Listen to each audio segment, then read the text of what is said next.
Shimshon Dranger was 22 when the war began and caught the attention of the Germans early on because of an anti-Nazi newspaper he published. He was the head of the Kopeleni farm and had a talent for forgery. He was the husband of Gusta Dranger and had an intense focus on the cause of the resistance. He was killed in November of 1943 after fighting with the partisans in the forest of Poland. Zob.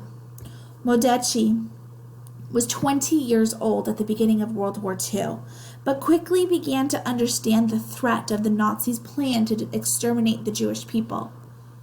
It took time to persuade the various resistance groups within the Warsaw Ghetto to unite, but once he did, he became their captain.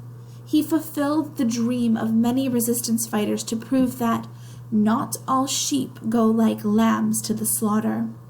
He died on May 8, 1943, in the Zob bunker at 18 Mila Street in Warsaw. Mira Future was 19 at the outset of the war, and eventually became a courier through the Warsaw Ghetto. She was the girlfriend of Mordechi and fought in the Warsaw Ghetto uprising until her death on May 8, 1943, in the in the Zob bunker. Ziva Lubentkin was a leader during the Warsaw Ghetto uprising and acted as a liaison between bunkers.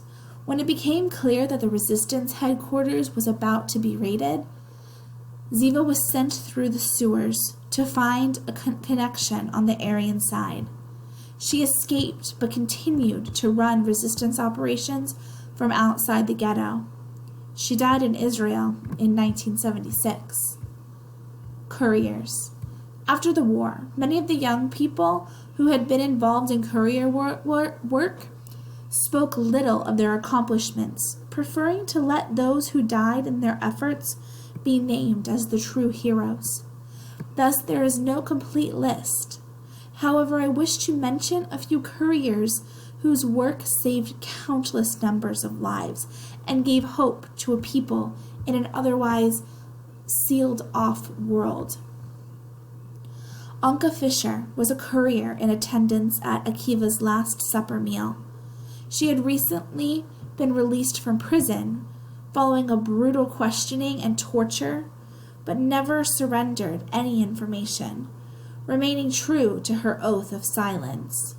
Her fate is unknown. Shanka Grossman was 19 when the war began and almost immediately was asked to take a leadership position within her resistance group.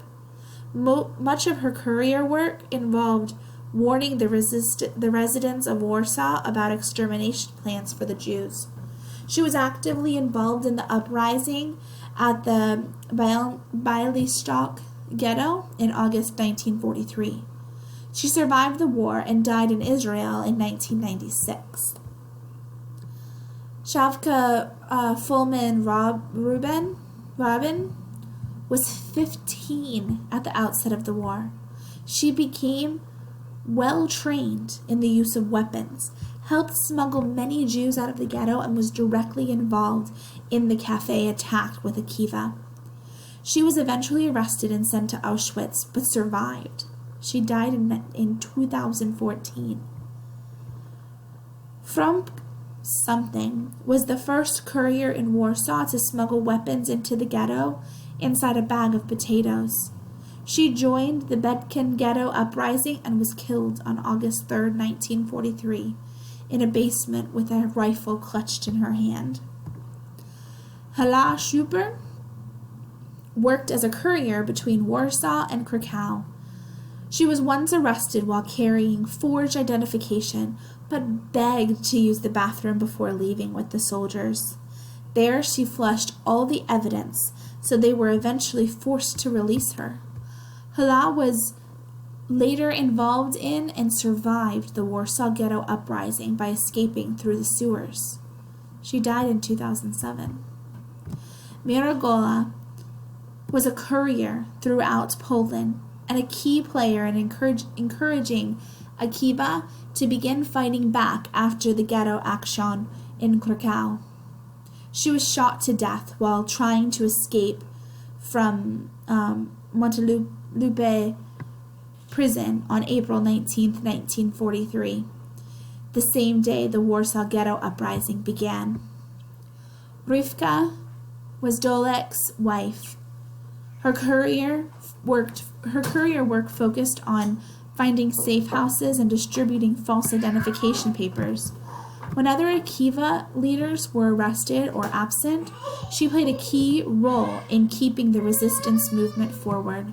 She survived the war and died in 2007. Radka Min was a Warsaw courier and expert smuggler who brought dynamite, gasoline, and pistols into the Warsaw Ghetto and helped many children to escape. She survived the war and died at age 90. When thrust into a situation as intense and traumatic as war and facing possible extermination, no two people will respond in the same way. Some will collapse, others will betray, and others will try to ignore the calamity. But in those same circumstances, some will emerge with honor and rise as heroes. However, it is important to note that because of the horrifying and extraordinary nature of the Holocaust, any attempts to judge the actions of anyone, though through a normal lens, will likely reflect a poor understanding of just how difficult the circumstances were. May we never forget. May we live with honor at all times, regardless of our circumstances. And may we choose love, a weapon that will defeat hate every single time. Love is the resistance. Jennifer A. Nielsen, 2018. Acknowledgements. I'll let you guys read these on your own if you want. She's just saying thank you to the people who helped her and the interviews that she did with survivors of the Holocaust and survivors of the ghetto uprisings and things like that. So it's really interesting to read. But I really hope you guys like the book and will continue to remember and learn about the travesties that happened to humans during this time.